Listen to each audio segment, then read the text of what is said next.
하나님께서 우리에게 주시는 말씀은 에베소서 5장 28절에서 33절까지 말씀입니다. 5장 28절에서 33절까지 말씀 제가 봉독해 드리도록 하겠습니다. 이와 같이 남편들도 자기 아내 사랑하기를 자기 자신과 같이 할지니 자기 아내를 사랑하는 자는 자기를 사랑하는 것이라.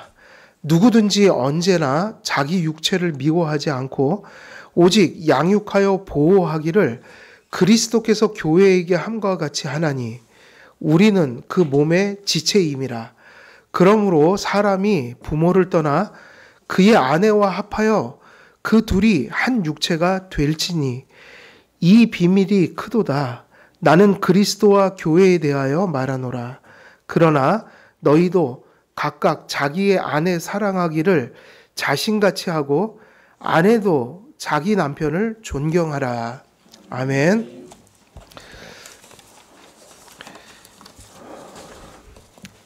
예, 이제 저희들 우리가 이제 지난 시간에 이어서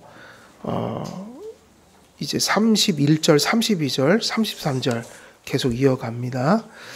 우리가 지난 시간에 이제 부모를 떠나 그 얘기를 했잖아요. 부모를 떠나. 그게 31절이죠.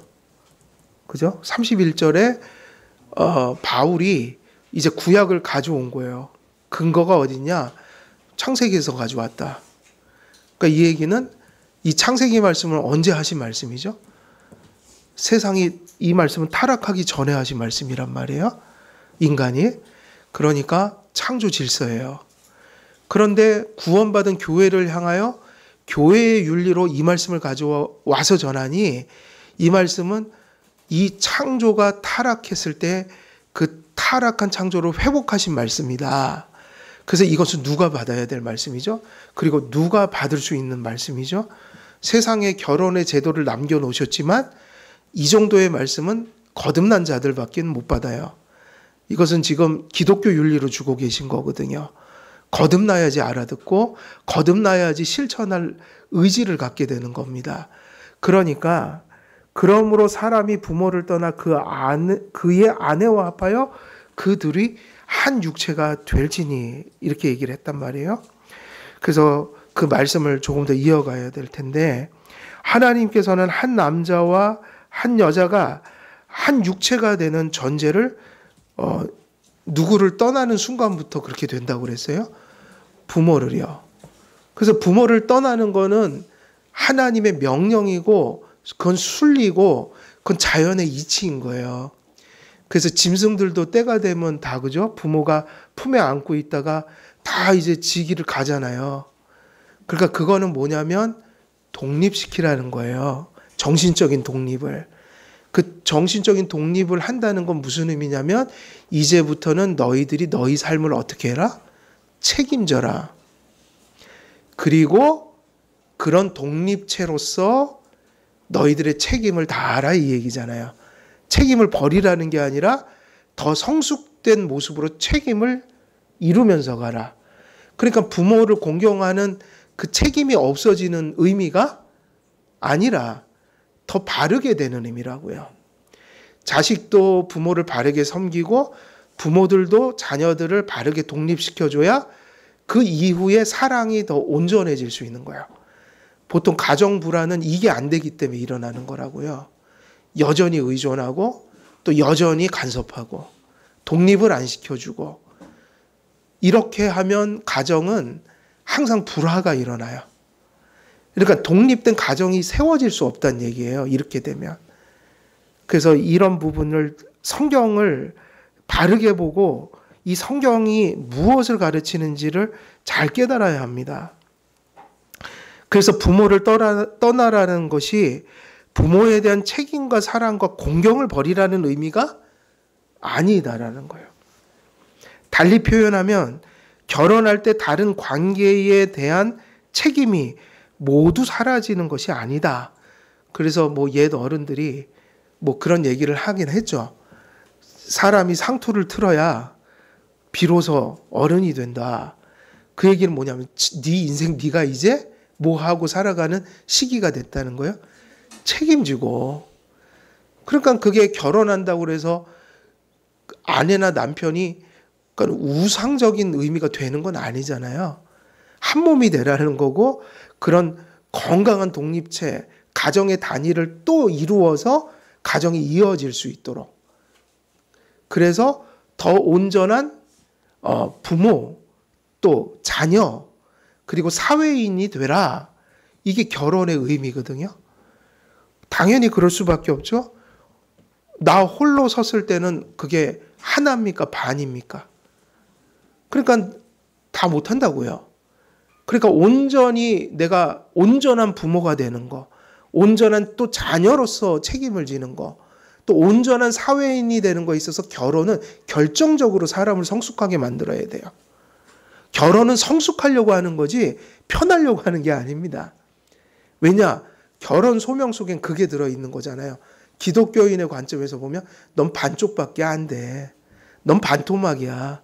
그러니까 비로소 네 짝을 만나서 비로소 뭐가 되라? 하나가 돼서 이제 그 한 반이 아니라 온전체가 돼서 살아가라. 그게 무슨 의미겠어요? 성숙하라는 얘기 아니겠어요? 책임을 지고 살아가야 된다. 인생을.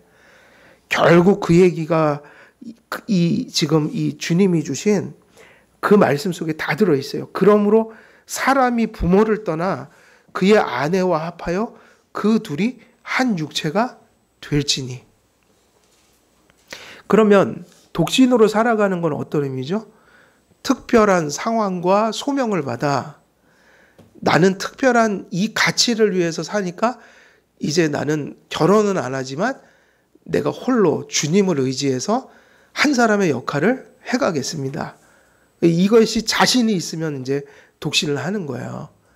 그거는 잘못된 게 아니잖아요. 근데 하지만 언제나 성경에서는 그건 예외적인 거니까. 그죠? 독신 생활은 예외적인 거지 잘못된 건 아니에요. 근데 예외적인데 독신 생활이 중요한데 그렇기 때문에 독신 생활을 하려면 거룩하고 깨끗하고 바르게 해야 돼요. 이해되시죠? 그러니까 책임이 더 큰 거예요. 가져갈 짐이 있는 거예요. 그리스도인으로서.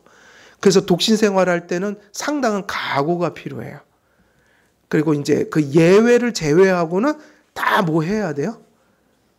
결혼을 해야 돼요. 예외니까 그건. 다 결혼한다고 생각하고 살아야지 함부로 나는 혼자 살려고 그러면 안 돼요. 그건 이제 약속을 못 지킵니다. 그건 나중에. 그냥 그렇게 하면 약속을 못 지켜요. 그래서 저는 28살에 늦게 결혼했고 28살이 될 때까지 정말이에요. 어떤 여자친구도 없었어요. 여자들하고 한 번도 교제가 없었어요. 우리 집사람이 처음입니다. 그래도 잘 살아요. 예, 잘 살고 있어요. 근데 저는 보니까 씻은 걸 보니까 20몇 살 때부터 기도했더라고요. 하나님 저는 혼자 못 삽니다. 그러니까 꼭 짝을 보내주세요. 그래갖고 지난번에 시를 또 꺼내서 봤죠. 거기 그렇게 돼 있더라고요. 어느 하늘 아래 숨 쉬고 있겠지. 저 모양이니까 안 된다고 그러더니 저 모습이더라고요. 그래갖고 중요한 거는 저는 알았어요. 독신의 은사가 없다 나는. 그래서 기도하고 살았어요. 예. 근데 중요한 거는 그 부분이에요. 중요한 것은 성숙함. 결혼은 성숙으로 가는 길이에요. 진짜 책임지고 산다. 어른은 나이가 아닙니다. 그래갖고 어린아이들도 어른 같은 어린아이들이 있어요. 한 16살 됐는데 보면 어른이에요. 얘네들은 엄청난 책임감을 가지고 살더라고요. 근데 30살, 40살 돼도 어린이들이 있어요. 그 어떤 사람을 가리켜 그렇게 얘기하나요? 20살이 돼도 어른이 아니에요. 여러분, 우리는 주민등록 받는 게 딱 정해져 있지만 그거는 그냥 세상에 그어놓은 그냥 선일 뿐이지 20살이 돼도 어른이 안 되는 사람은 안 돼요. 그럼 어른이 된다는 건 무슨 의미죠? 자기 인생을 자기가 책임지고 산다. 근데 홀로 책임지는 게 힘드니까 하나님이 갈비뼈 하나 딱 빼갖고 사람을 만들어서 누가 이끌어 오셨어요? 하나님이 누구에게? 아담을 누구에게? 하와를 아담에게. 예, 정철수 장로님을 저기 계신 성도님에게 이끌어 오신 거예요. 예, 그런 뜻이죠. 그렇게 받아들여야 되죠. 예, 그래서 그런 의미들을 담고 있다. 그래서 오히려 자녀들은 결혼을 통해 육체적으로, 도덕적으로, 신앙적으로, 그러면 책임을 지고 산다는 의미는 어떤 의미죠? 뭐에 대한 책임을 지고 살아야 돼요? 자기 육체를 자기가 간수할 줄 알고. 그 다음 두 번째 뭐죠? 도덕적으로 자기 인생을 책임지고 윤리적인 삶. 그 다음에 세 번째가 뭘까요? 이거는 성도들의 가정에만 해당돼요. 신앙을 책임지고 지켜가는 거예요. 자기가. 신앙생활. 그런데 남편이 가정에 머리를 세웠다는 건 결국 아내와 가정에 무엇을 리더해 간다는 얘기죠. 똑같아요. 육체적 삶과 윤리적 삶과. 그래서 아버님들은요, 윤리적으로 잘못된 게 되면 당연히 그걸 지적해 줘야 돼요. 오늘날 그 권위를 잃어버렸다고요. 그 아버님에겐 그런 위험이 있어야 돼요. 윤리적으로 잘못된 걸 지적할 때 아버지 역할이 저거지. 자녀들도 그게 혼나는 게 분하고 원통한 게 아니라 감사하고. 그러니까 이게 깨졌기 때문에 이게 통하지 않는 거라고요. 이게 하나님이 주신 거라는 걸 안 믿으니까. 근데 원래 아버지는 그 역할이에요. 육신적인, 윤리적인, 그리고 가장 중요한 게 뭐죠? 신앙적인 거.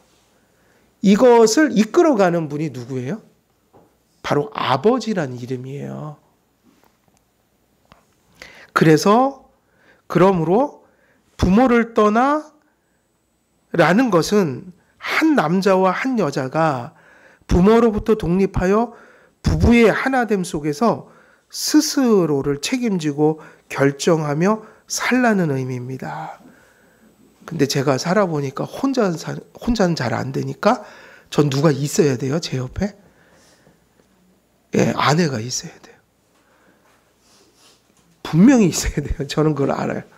저는 없으면 못 살아요. 왜 있어야 되느냐? 50밖에 안 되거든요. 그래서 50은 누가 채워주냐면 아내가 채워줘야 돼요. 부모를 떠나는 것은 어떤 의미로 부모에게 더 성숙한 관계를 맺으라는 뜻을 가질 수도 있습니다. 그러면 두 사람이 만나면 성숙해지고 반쪽밖에 없던 게 이제 두 쪽이 됐다. 두 쪽이 아니죠. 하나가 됐다. 이렇게 부족하다니까요. 하나가 됐다. 그러면 이제 그 독립했다는 의미는 더 책임감을 가지고 잘 누구를 공양하라는 얘기예요. 네. 근데 부모님들이 현명하다면 그런 의미에서 그들을 독립시켜줘야 되죠. 근데 간섭하면서 효도받으려는 것은 그 효도가 아니에요. 그냥 끌려가면서 억지로 하는 거지. 강제는 사랑이 아니잖아요. 그래서 가장 비참한 게 억지로 부부가 사는 거예요. 부부는 억지로 사는 대상이 되면 큰일 납니다. 누가 목숨을 달라고 해도 나는 저 사람 못 버려. 나는 그래서 사는 게 결혼이거든요. 근데 억지로 사랑해서 사랑한다? 그건 지옥이죠. 그건 결혼의 아름다운 모습이 아니에요. 자발적인 사랑이지. 그러니까 뭐 남편이 아내에게 나 좀 사랑해, 사랑 좀 해줘, 사랑 좀 해줘서 사랑하는 거는 그거는 사랑이 아니라고요. 그러니까 그렇게 되면 안 돼요. 가정이 그렇게 가고 있다면 빨리 그걸 고쳐야 돼요. 그거는 비참한 겁니다. 그래서 부모들은 자녀가 결혼하면 한 독립체로서 자녀의 가정을 인정해주고 자녀들은 타의가 아니라 자발적인 감사와 공경과 사랑으로 정신적으로 더 성숙해진 독립체로서 누구에 대한 책임을 또 지고 가는 거예요. 부모님들에 대한. 이게 건강한 사회의 가정의 모습이에요. 근데 한국은 좀 반대로 돼 있다고요. 다 좀 이렇게 요구를 해요, 서로가. 그리고 독립이 안 돼 있고, 정신적으로. 이게 상당히 큰 문제인 거예요. 특별히 내가 나의 부모님에겐 괜찮은 거예요. 그러나 아내나 남편은 원래 그 가정의 사람이 아니었다고요. 그죠? 그래서 그 사람을 보고 결혼을 한 거예요. 그러면 이제 새로운 부모가 생긴 거란 말이에요. 근데 그때 필요한 게 뭐냐? 독립시켜주는 배려라고요. 그래서 이제 그걸 감사히 여기며 지금까지 키워줘서 독립성을 가진 거 아니에요? 그런 책임을 지기까지는 부모가 소진해서 그렇게 키운 거예요. 그걸 감사함으로 이제 돌려드리는 게 그 이후에 부모를 향한 책임이라고요. 근데 우리나라는 그렇게 돼 있지 않고 자녀들은 계속 의존적이고 부모들은 계속 지배하려고 하는 거예요. 그러니까 지배라는 게 뭐냐? 독립성을 주지 않는다. 뭐 하나라도 다 간섭을 하는 거야. 그렇게 할 때 가정에 불화가 와요. 물론 저 같은 경우는 우리 부모님에게 괜찮겠죠. 근데 아니라고요, 상대방은. 그게 되게 어려운 거예요. 그래서 독립은 하나님이 가장 그 섭리요 순리로 주신 거다. 어찌되었든 바울은 부부의 연합 같은 연합이 세상에 존재하지 않는다고 얘기하고 있는 거예요. 그러니까 이렇게 독립해야 되는 이유가 이제 한 몸이 되었는데 비로소 성숙한 한 몸은 부모를 떠나야 되는 거다. 근데 책임은 감해지지 않는다. 그런데 바로 이 얘기에서 하고자 하는 얘기가 뭐냐면 이런 얘기를 할 수 있는 존재는 세상에 부부 외에는 있다 없다? 없어요. 이렇게 한 몸이 되는 건 없어요. 정신적, 육체적, 그리고 신앙적 연합을 가질 수 있는 대상. 이것은 없어요. 놀랍게도 부부의 연합은 이런 강렬한 연합의 특성 때문에 그리스도께서 교회와 가지신 연합을 유추할 자격을 얻게 된 거예요. 부부의 관계가 신비하다고 그랬잖아요, 바울이. 그래서 부부는 한 번 하나가 되면 하나이다. 찢어질 수도 없고 이건 둘 개념이 아니니까 심각해지는 거죠. 문제가 발생하면. 그래서 세 가지를 다 살펴야 되죠. 그죠? 우리는 이것 가운데 하나가 되니까요. 육체, 윤리, 그리고 뭐죠? 신앙. 그래서 심각하게 결혼을 잘 살피고 해야 되는 거고, 많은 요즘의 젊은 사람들은 그저 감정적 사랑을 추구해요. 그래서 나머지를 잘 안 봐요. 근데 또 요즘에 현실적이 돼서 감정이 없어도 조건이 되면 또 가는 사람들 많더라고요. 근데 그게 아니라 모든 걸 다 봐야 돼요. 신중하게. 그래서 놀랍게도 부부의 연합은 이런 강렬한 연합이어서 성경에서 하나님께서 사도 바울을 영감시킬 때 너 그리스도와의 교회의 관계를 저기 부부의 관계 유추시켜라 이렇게 얘기를 해버린 거예요. 놀랍게도 이런 연합은 세상에 없어요. 부부밖에 없어요. 그러니까 자녀와 부모 관계도 부부 관계만은 못한 거예요. 그걸 아셔야 돼요. 그래서 항상 부부가 일치해서 자녀를 사랑해야 돼요. 그렇게 하는 게 맞습니다. 훈육할 때도 부부가 먼저 합의를 하고 자녀들에게 해야지 엄마 따로 아빠 따로 이렇게 따로따로 훈육하면요 애들 다 망쳐요. 그래서 애들 혼낼 때도 먼저는 부부싸움부터 하고 오시란 얘기예요. 아니, 왜냐면 생각 다를 수 있으니까요. 근데 애들 앞에서 그럼 큰일 납니다. 어디서 다 정리해갖고 가져와야 돼요? 뒤에서. 그래갖고 얘기합니다. 엄마 아버지는 한 마음이야. 네가 이렇게 해주길 바래. 이러지 않으면 큰일 나요.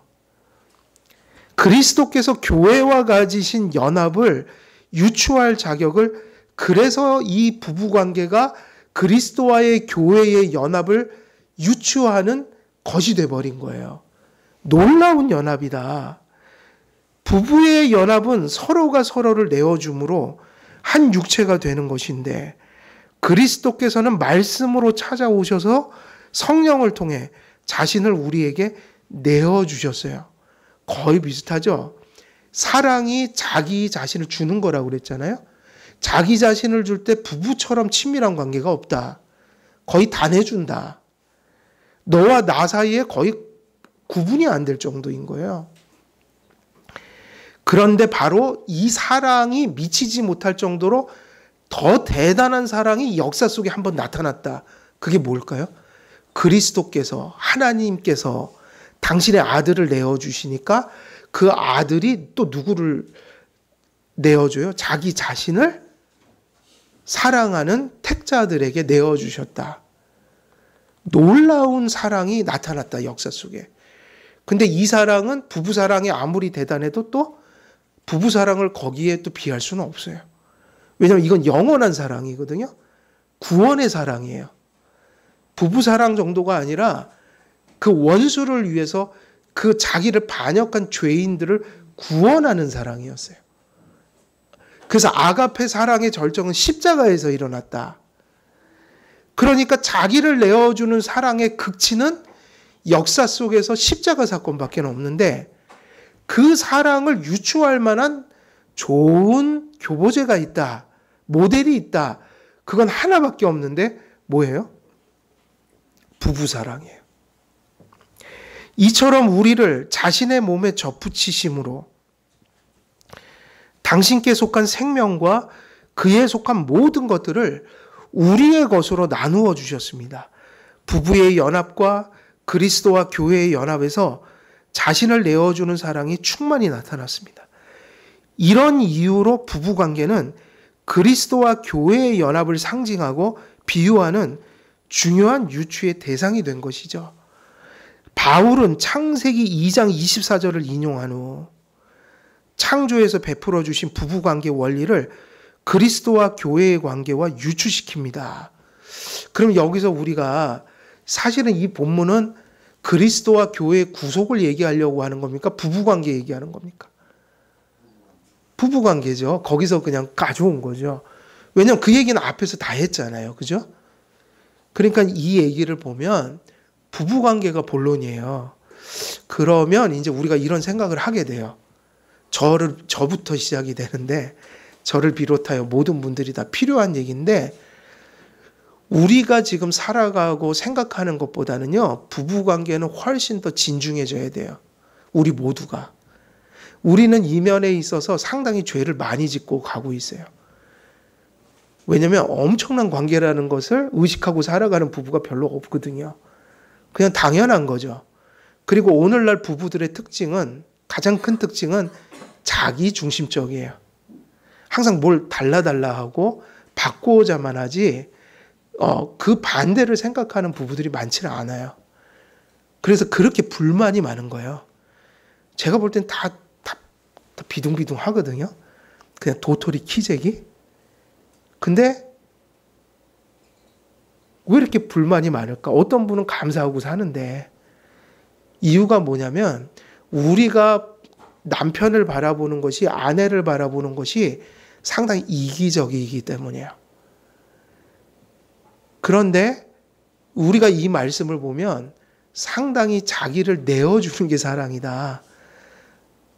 머리가 되는 것도 내어주는 사랑의 다른 말이고 머리가 되는 거.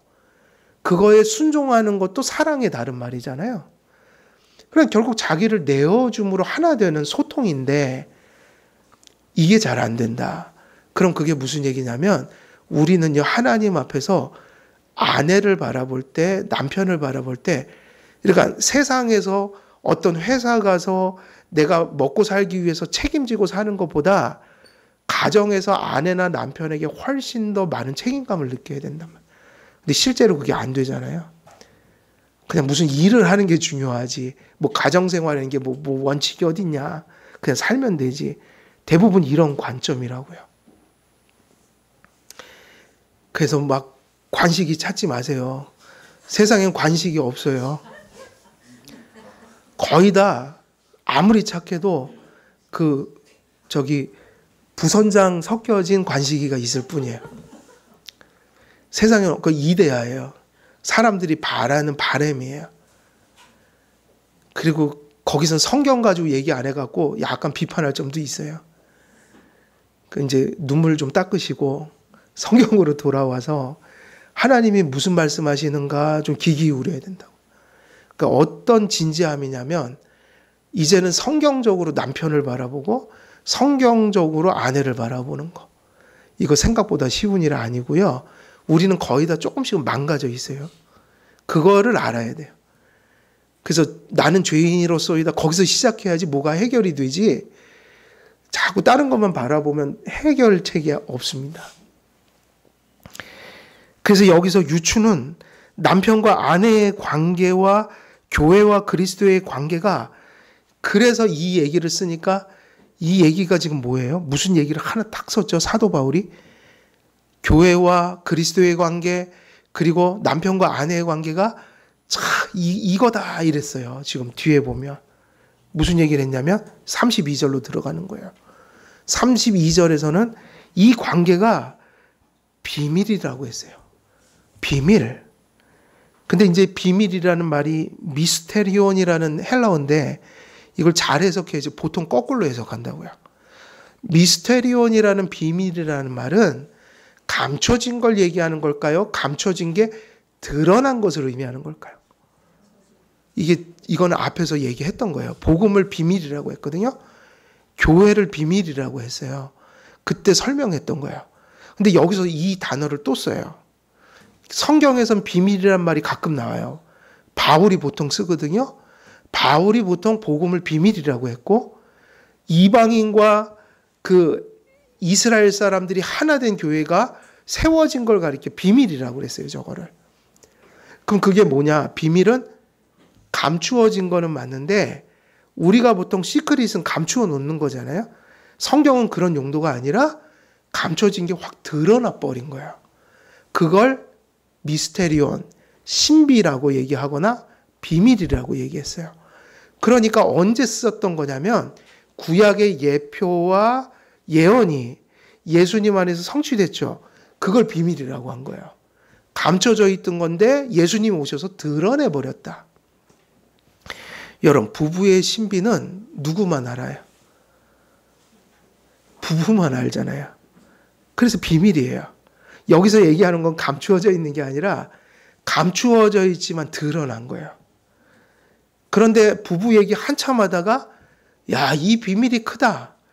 부부 사이는 부부들만 안다. 근데 부부들은 알아.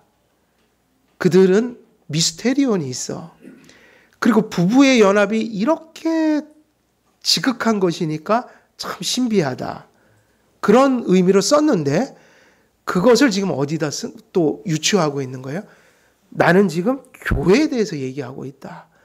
그리스도와 교회의 연합이 마치 부부의 연합처럼 그렇게 신비롭다.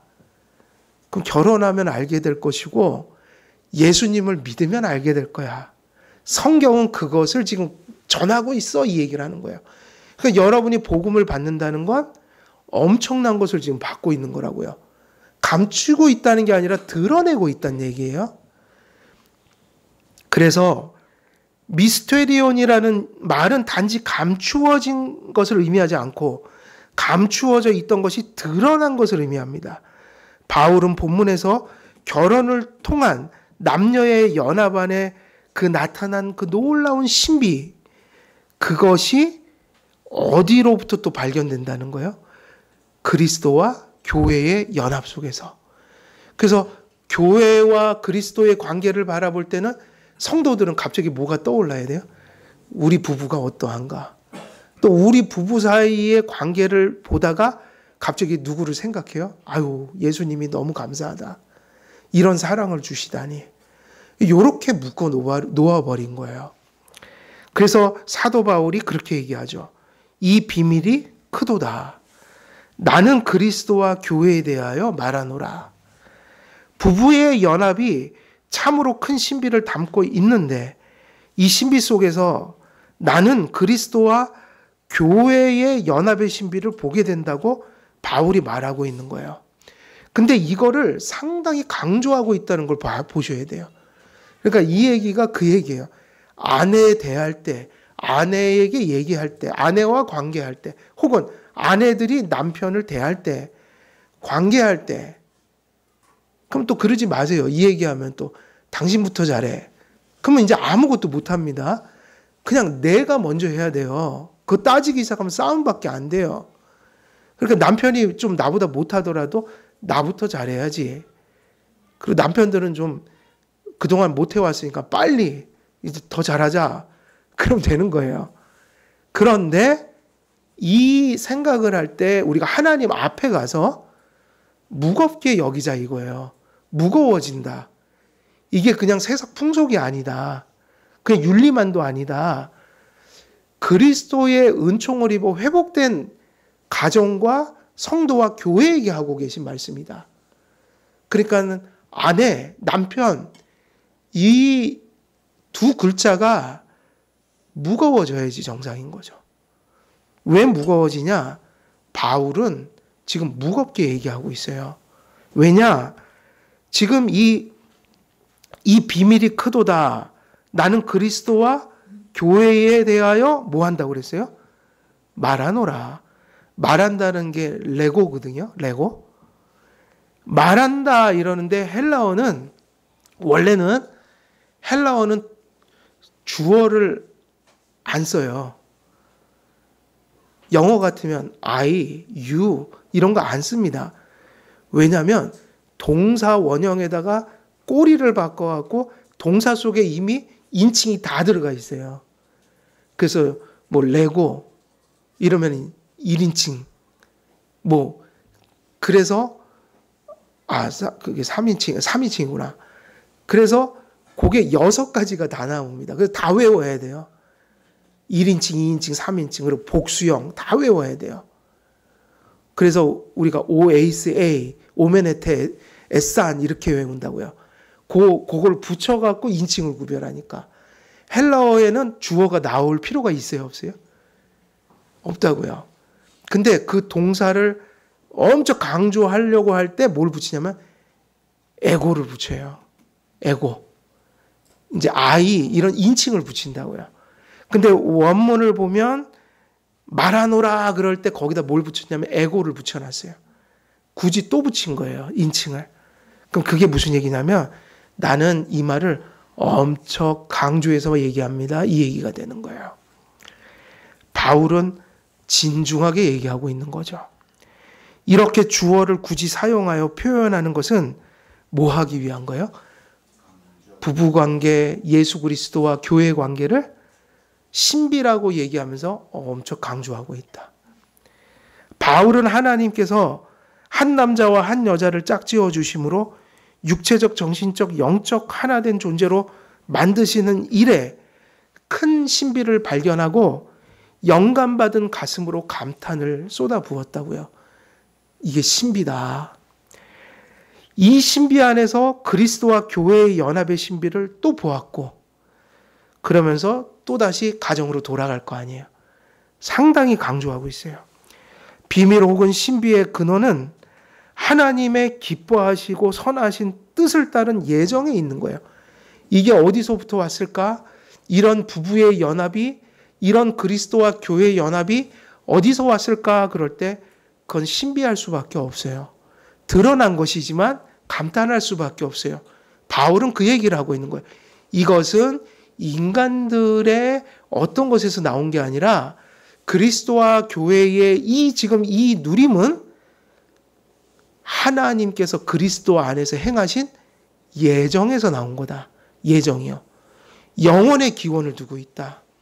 근데 똑같아요. 부부도 어디에 기원을 두고 있어요? 예정이라고 얘기하지는 않지만 작정이라고 얘기하죠. 세상을 창조하실 때 하나님의 프로젝트 속에 결혼을 놓은 거야. 그러니까 이거는 인간이 만든 제도가 아니라 신적 기원을 갖는다. 정말 미스테리하다. 모두 감추어졌다가 성취되고 드러난 것들은 모두 하나님의 어디에서 비롯된 겁니까? 작정과 예정에서요. 그래서 결혼할 때 그 생각을 해야 돼요. 안 믿는 사람들도 옷깃만 스쳐도 뭐라고 얘기해요? 인연이라고 하는데 우리는 그것보다 가벼이 여기는 것 같단 말이에요. 그게 아니라 하나님의 작정이에요. 하나님이 짝지어 주신 거라고요.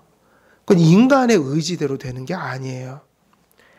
하나님의 작정에 감추어져 있는 것들이 창조와 섭리 속에 드러났고 타락한 세계에서 감추어져 있던 하나님의 예정이 구속의 사역을 통해 성취됐다. 우리가 지금 하나하나 우리에게 경험하는 결혼 생활은 누구의 섭리 속에서밖에 일어날 수 없는 거예요? 하나님의 섭리. 그래서 세상 사람들도 결혼은 신성시해요. 그렇게 간단히 여기질 않아요. 하나님의 작정으로부터 창조된 부부의 연합이 그 심오한 것을 드러내고 하나님의 예정으로부터 비롯된 구속이 그리스도의 머리 되심과 교회의 몸됨을 통해 세상에 나타났다. 이게 드러났다는 거예요. 그러니까 하나님의 놀라운 작정과 예정이 우리 눈앞에 펼쳐지는 게 뭐냐면 그게 구속 성취요. 그리고 하나님의 창조 행위였는데 이것이 우리에게 적용되는 게 누군가 또 짝을 만나 결혼하는 것이고 누군가 성령님의 내적 부르심을 통해서 안 믿던 사람이 믿고 회심하는 역사라고요.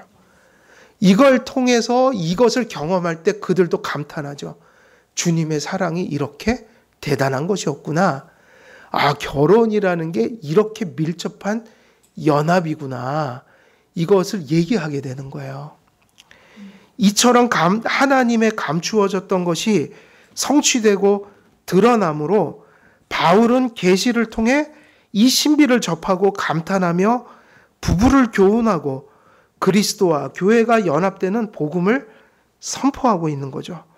그리스도께서 교회의 머리가 되시고 그 성도들을 교회의 몸으로 연합시켜 주신 것은 구약에서 예언되고 예표되었던 것이며 그 실체로서는 감추어져 있던 것인데 그리스도께서 성육신하시어 강림하면서 그 예언과 예표가 어떻게 됐어요? 성취돼 버렸죠. 그게 구약과 신약의 관계잖아요. 곧 구약의 예언과 예표 속에 감추어져 있던 것이 그리스도의 인격과 사역을 통해 나타나게 되고 실제가 되고 만 것입니다. 그러므로 바울은 그리스도 안에 있는 그 복음과 복음이 낳은 교회를 비밀이라고 얘기했던 거예요. 구약에 감추어져 있던 것이 그리스도 안에서 성취되고 드러났다는 의미로 이 비밀이라는 말을 쓴 거예요. 세상의 사람들은 결혼을 하면서 하나님 앞에서 이 신비를 경험하고 그러나 더 깊고 더 회복된 의미에서 결혼을 누군가가 또 결혼을 하면서 발견하는 거예요. 그러니까 믿음이 있어야 돼요? 없어야 돼요? 없으면 그걸 발견 못 한다고요. 그러니까 우리가 믿고 이렇게 부부가 된 여러분들은 지금 시점에서 모두 믿고 있기 때문에 남편이 아내를, 아내가 남편을 바라보는 시각 자체가 훨씬 더 성경적으로 무겁고 진중해야 돼요. 그리고 세상 사람들보다 부부관계를 통해 누리는 그 복이 있죠. 그거를 더 진중하게 풍요롭게 고백할 수 있어야 돼요. 그래서 절대로 힘들어도 안 믿는 분들 앞에서 남편 때문에 아주 못 살아가겠어. 이 소리는 안 하시는 게 좋습니다. 복음 전하는데 전혀 도움이 안 돼요. 덕도 안 돼요. 그리고 크리스찬의 모습도 아닌 거예요. 그건. 가정은 하나님과 구속받은 백성과 그 교회의 모델로 등장합니다. 성경은 하나님을 우리의 아버지로 가르쳐주고 근데 부부관계를 떠나 가정이 중요한 거 하나님도 누구라고 가르쳐 주셨어요? 아버지라고. 이건 어디서 쓰는 용어예요? 가정이에요.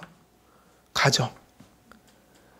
그래서 우리가 우리 육신의 아버지를 부르고 가슴속의 아버지를 이해하고 새기는 일들이 좀 중요해요. 여기서 엉망이 돼버리면 그 아버지, 내 육신의 아버지를 가지고 누구를 투영해 버릴까요? 이게 참 어려운 일이에요. 그래갖고 그 얘기 맞죠. 아버지를 하나님의 형상처럼 이렇게 가야지 이제 뭐가 좀 되는 거죠.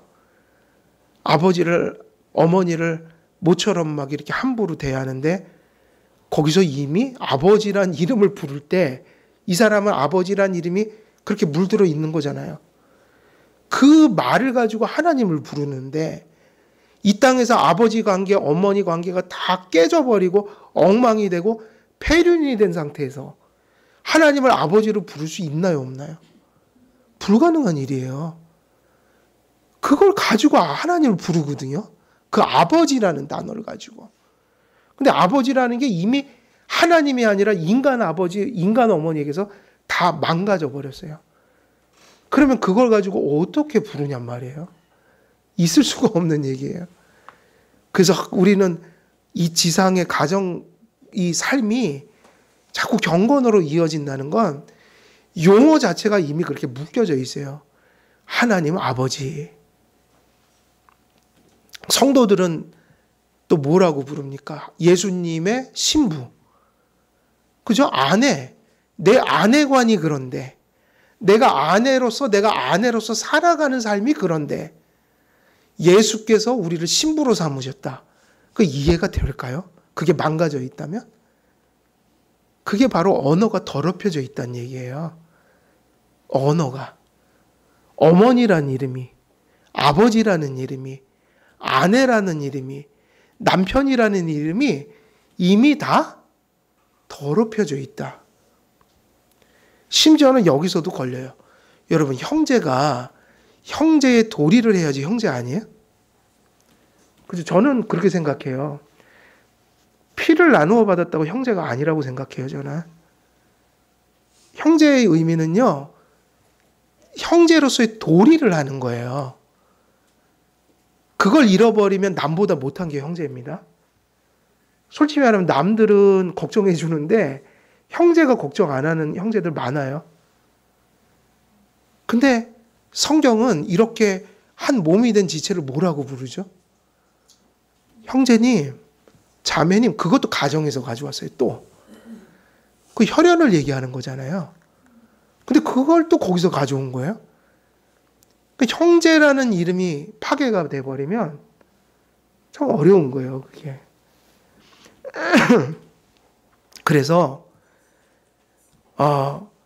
이 가정이 얼마나 중요하냔 말이에요. 가정이 정말 중요하다. 가정의 관계들이 일종의 뭐의 모형이 된 거죠? 그리스도와 교회의 관계. 그래서 하나님과 교회의 관계가 가정을 모델로 상징되고 비유되고 유추되기 때문에 가정은 하나님 나라의 뭐라고 부를 수 있어요? 모델이다. 그리스도를 모신 가정들이 하나님께서 세우신 가정을 얼마나 소중히 여겨야 하는지 이러한 사실에서 더욱 확신하게 됩니다. 저도 예수님 믿기 전에 가정을 먼저 가졌잖아요. 그죠? 그리고 우리는 어찌됐든 예수님을 어느 시점에서 만났느냐에 따라서 이 진리를 모르고 가정생활을 했을 가능성이 높아요. 그죠? 그래서 우리는 그렇게 생각해야 돼요. 완전한 가정이 있다는 것이 아니라 항상 우리가 주님 앞에 부르심을 받을 때 그냥 그 모습 있죠? 그 모습부터 시작하면 되는 거예요. 예수 그리스도가 용서해 주시고 이제는 알았으니까 지금 있는 우리 가정 안에서 우리는 그 성경의 가치를 지금 그 가정 속에서 실천하면 된다. 그런 의미로 따라가면 되는 거예요. 그리스도를 모신 가정들이 하나님께서 세우신 가정을 얼마나 소중히 여겨야 하는지 이러한 사실에서 더욱 확신됩니다. 그러나 오늘 본문을 보면 가정 안에서도 남편과 아내의 연합보다 더 우선적이고 심오한 연합이 존재하지는 않습니다.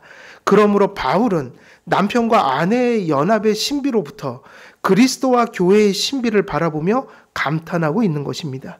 바울은 이처럼 그리스도와 교회의 연합을 통해 남편과 아내의 연합의 원리를 교훈하고 남편과 아내의 연합에 담긴 비밀을 통해 그리스도와 교회의 연합을 전하고 있는 것이죠.